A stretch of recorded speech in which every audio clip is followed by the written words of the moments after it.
Olá, tudo bem? Seja muito bem-vindo ao canal Estudo da Hora. Meu nome é Frederico Pires e hoje eu inicio com você uma playlist de espelhos esféricos. Bom, mesmo que você nunca tenha estudado espelhos esféricos, fique sabendo que eles estão presentes no nosso cotidiano. O exemplo de espelho esférico assim mais simples, em que você vê todo dia, é na verdade uma colher. Nossa, uma colher? Essa parte aqui de dentro da colher, ó, é o chamado espelho côncavo. E essa parte aqui de fora é o chamado espelho convexo. Além disso, você já parou para se perguntar, bom, o espelho que você escova o dente, o espelho ali que você olha para pentear o cabelo, será que é o mesmo espelho que um dentista usa lá quando está fazendo um tratamento? Ou você já parou para pensar como que os telescópios conseguem captar aquela infinidade de estrelas, aquela infinidade de corpos celestes? Bom, tudo isso você vê comigo aqui nesse estudo. E só falando, na descrição do vídeo tem uma lista de exercícios, onde eu vou resolver com você. E essa primeira aula é uma aula de apresentação do que são os espelhos esféricos. E à medida que a gente for avançando no conteúdo, eu vou passando a matéria para você e já conjugando com os exercícios, tá bom? O que nós vamos ver agora, Frederico? Bom, nós vamos ver agora as características, mas os elementos geométricos que constituem um espelho esférico. Para isso, pensem, gente, numa superfície esférica. Frederico, o que é uma superfície esférica? Superfície esférica nada mais é do que uma laranja, só que oca. Ou, por exemplo, só a superfície da bola de futebol cheia, tá bom? Bom, como toda esfera, ela tem um centro, certo? Sim. Daí, ok. Agora, eu vou desenhar um eixo que vai passar pela extremidade dessa superfície e vai ainda passar pelo centro. Bom, esse eixo aqui eu vou chamar de eixo principal. Eixo principal. Eixo principal? Certo, eixo principal. E na verdade, aqui depois que a gente traça esse eixo principal, a pergunta é, tá bom, mas o que é um espelho esférico? Espelho esférico nada mais é do que uma calota esférica, onde uma de suas partes é uma parte refletora. Bom, mas o que é uma calota esférica? Aí, ó, calota esférica nada mais é do que essa parte que eu estou fazendo na figura para vocês. Calota, por exemplo, era muito comum nos carros. É Fusca que tinha bastante disso, né? Tinha lá a calota que ficava assim na roda, tá bom? Então, isso daqui é que é a calota esférica. Até eu vou fazer dar uma achurada nela, tá bom? Então, isso daqui é o embrião do espelho esférico. Mas vamos continuar com os elementos geométricos. Bom, se você traçou um eixo principal, se eu falo assim para você, olha, essa peça tem um ator principal, significa que não é só ele. Na verdade, tem outros atores que também são secundários. Aqui também tem eixos secundários. E o eixo secundário, ele tem que passar necessariamente pelo centro e passar em algum ponto aqui dessa calota esférica, certo? Ele só não pode passar em cima aqui desse eixo principal, porque aqui já é o local do eixo principal. Então, eu vou desenhar mais uma vez aqui, ó. Esse também é o eixo secundário, certo? Eixo secundário.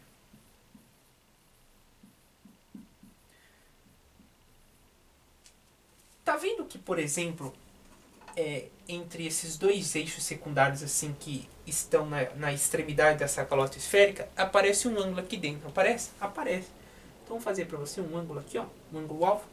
Esse ângulo alfa aqui, ó, é o chamado ângulo de abertura. O chamado ângulo de abertura. Nós vamos ver mais para frente que esse ângulo de abertura aqui ele tem que ser muito pequeno para que uma calota esférica, né, seja considerado um espelho esférico, tá bom? E agora, tá vendo esse ponto aqui, ó, onde é o ponto médio da calota esférica e que está em cima desse eixo principal? Esse daqui é o chamado vértice. Esse aqui é o vértice então do espelho esférico. Sim, esse aqui é o chamado vértice do espelho esférico. Na verdade, o vértice do espelho esférico fica no polo dessa esfera. Como? Fica no polo. Por exemplo, a Terra tem dois polos, não tem? Tem aqui o polo norte, aqui é o polo sul. Essa região que eu delimitei aqui, ó, é essa daqui. Só que eu preciso virar para que essa figura seja igual a essa daqui. Mas isso daqui então é o polo. E aqui então que está o vértice. Ah, que legal! Bom, tem mais elementos? Tem mais elementos. Só que eu vou apresentar e eu preciso apagar isso daqui. Então se você quiser tirar um print, fique à vontade, tá bom? E enquanto eu desenho aqui. Mas, na verdade, eu dou uma sugestão para você, é que copie o desenho, tá bom? Porque assim você vai aprender muito mais o conteúdo. Se a gente só tira foto ou só olha, na verdade a gente só trabalha com poucos sentidos, né? E o interessante do aprendizado é você trabalhar com vários sentidos. No vídeo, por exemplo, você está me vendo, você está me ouvindo, e se você escreve, se você usa o mecânico, você aprende muito mais, tá bom? Ah, interessante. Ó, eu vou, na verdade, fazer agora, só deixar apresentado aqui o centro da esfera, e essa parte que eu não vou mexer ainda, se é um espelho côncavo ou convexo, nem nada. Eu quero apresentar para vocês dois planos aqui que a gente tem. Ó, esse plano aqui, ó, vocês percebem que ele faz 90 graus com o chamado eixo principal. Eu vou chamar de EP, com o eixo principal. Esse plano que faz 90 graus com o eixo principal é chamado de plano frontal. Tá? Plano frontal. Frontal. E tem um outro tipo de plano que contém o eixo principal. Tá? Esse daqui é o chamado plano meridional. Meridional.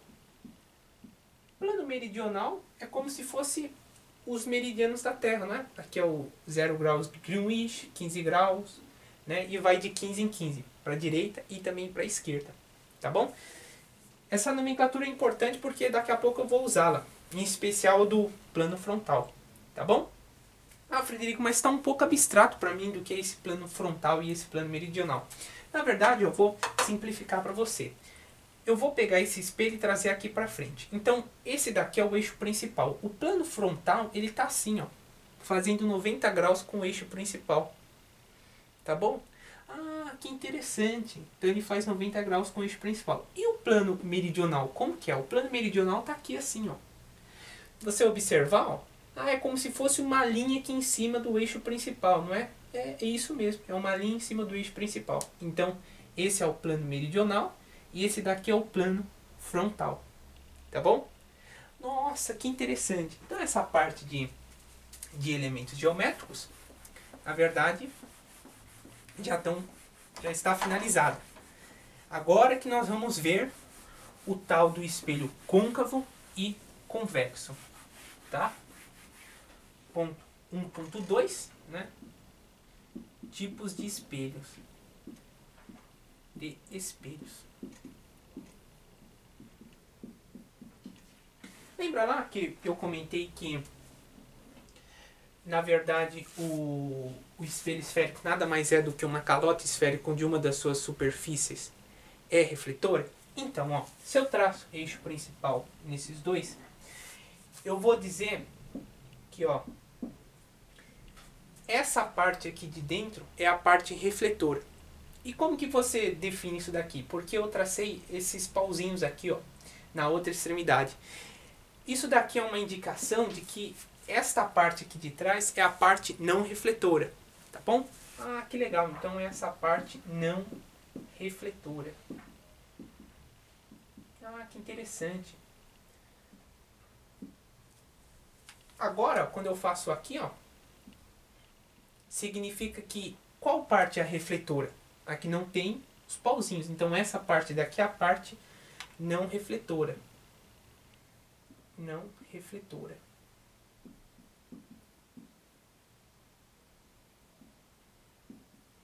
Não refletora. Ah, que interessante. Como que é o nome desse espelho aqui, Frederico? Ele vai ser côncavo ou convexo? Ele vai ser o espelho côncavo. Ah, então ele vai ser o espelho côncavo. Espelho côncavo. E esse daqui, Frederico? Então esse daqui vai ser o convexo, certo? Sim, esse daqui é o espelho convexo. Aí aqui, ó, eu vou pegar de novo a colher para mostrar para vocês. Quer ver, ó? Então, ó, essa parte aqui é o espelho côncavo. Se essa for a superfície refletora, é o espelho côncavo. Se essa daqui for a superfície refletora, é o espelho convexo, certo? E como que eu faço para lembrar? Tem alguma mnemônica, alguma coisa? Tem sim, ó. Essa não é a parte interna da colher?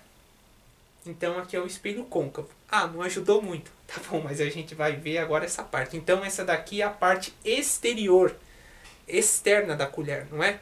E externo, não lembra essa parte aqui, ó? EX de externo. Então, esta parte aqui, ó, é o espelho convexo, tá bom? É uma dica aí, né? Pra gente lembrar bem dos nomes, tá? Ah, legal. Então, esse é o espelho côncavo e esse é o espelho convexo. Mas, vamos lá, vamos apresentar mais algumas coisas. Pense agora num raio que entra paralelo aqui a esse espelho, tá bom? Raios notáveis a gente vê daqui a pouco. Esse raio, ele vai sair, ó, e vai tocar nesse determinado ponto aqui. Se eu incidir um outro raio paralelo aqui embaixo, ó, vai tocar nesse ponto. Caramba, por que isso acontece, né? É uma propriedade que a gente tem dos espelhos esféricos. E esse ponto aqui, esse ponto onde os raios entram paralelo e saem por ele, tem um nome especial. Tem um nome chamado de foco. De foco. Ah, então todo raio que entra paralelo passa pelo foco. Passa pelo foco. E esse nome é interessante porque foco é aquilo onde a gente concentra alguma coisa, não é? Foco nos estudos, você concentra a sua atenção, concentra o seu tempo, não é verdade?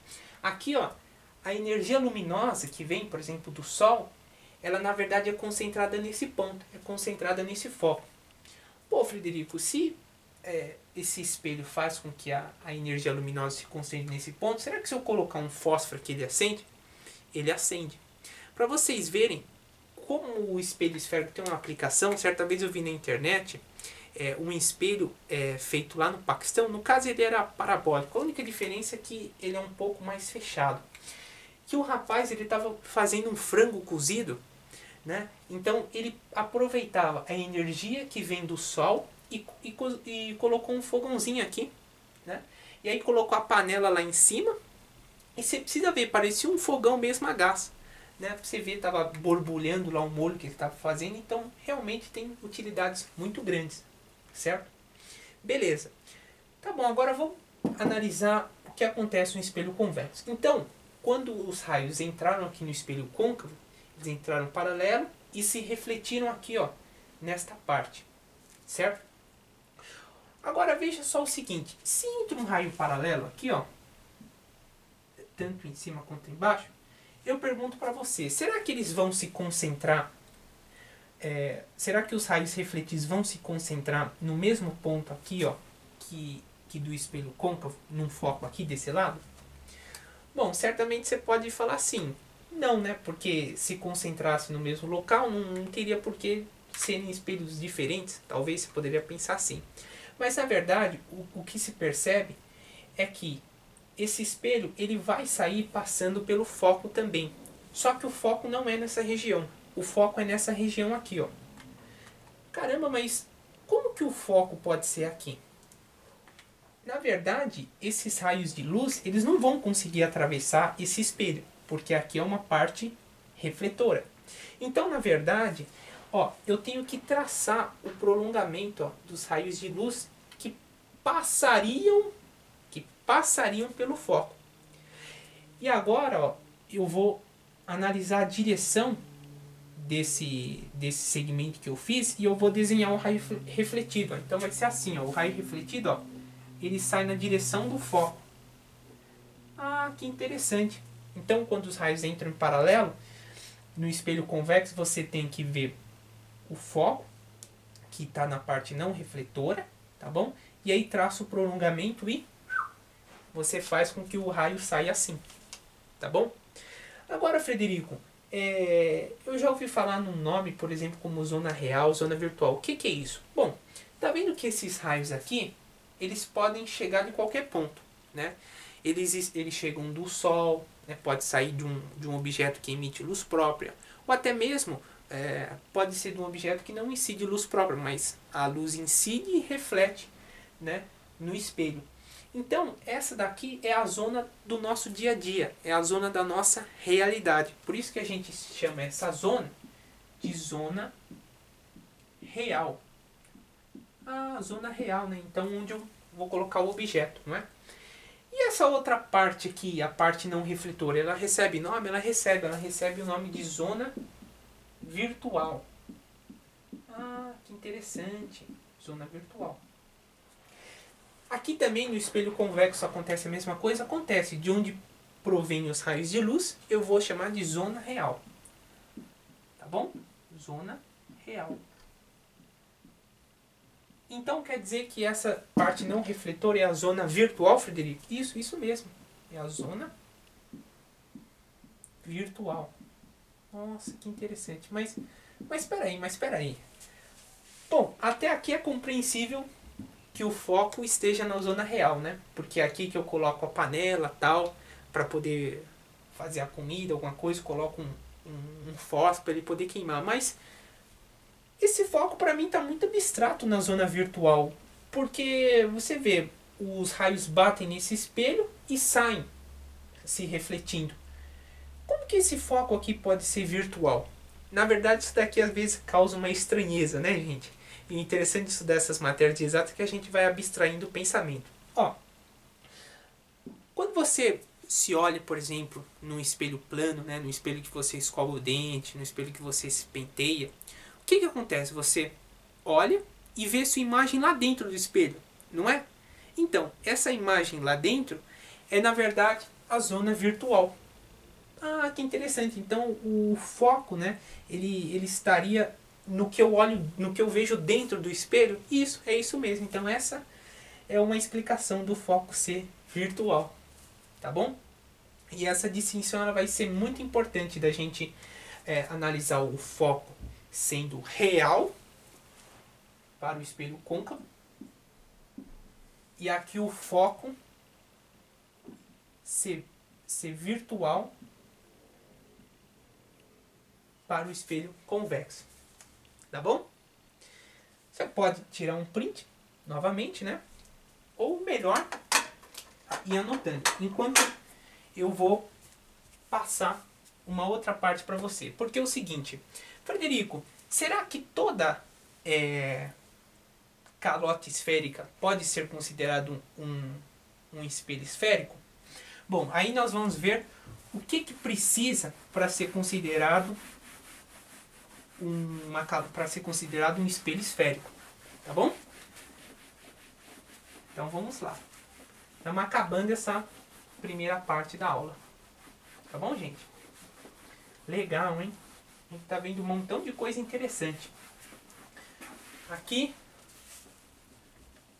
agora a gente vai pro tema 2. Tema 2, ele vai ser chamado Condições para nitidez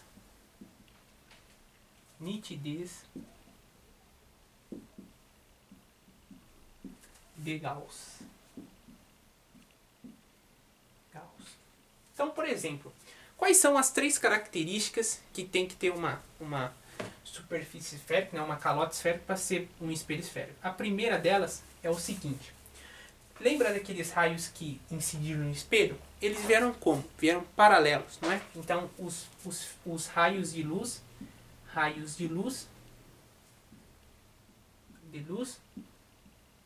devem ser paralelos. Vou escrever aqui embaixo. Paralelos. Além disso, Frederico, uma outra coisa que tem que ter é a seguinte: além deles serem paralelos, eles têm que estar bem próximo aqui do chamado eixo Q, do eixo principal. Ah, então eles têm que encostar bem pertinho do eixo principal, isso mesmo, né? Raios próximos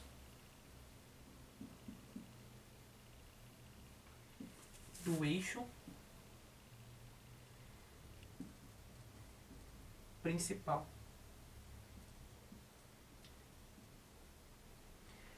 Ah, interessante. Tem uma terceira condição. Lembra que eu falei lá daquele ângulo de abertura? Que ele tinha que ser muito pequeno? Ele tem que ser muito pequeno da ordem de quanto? Na verdade, o ângulo de abertura, ângulo de abertura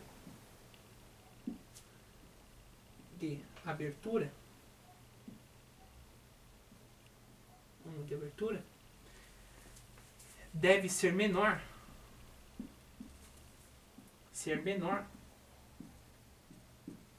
sabe quanto? Que 10 graus. Então eu indico alfa menor que 10 graus. Então essas são as três características, né, que precisam ser satisfeitas para que um espelho seja um espelho esférico, tá bom?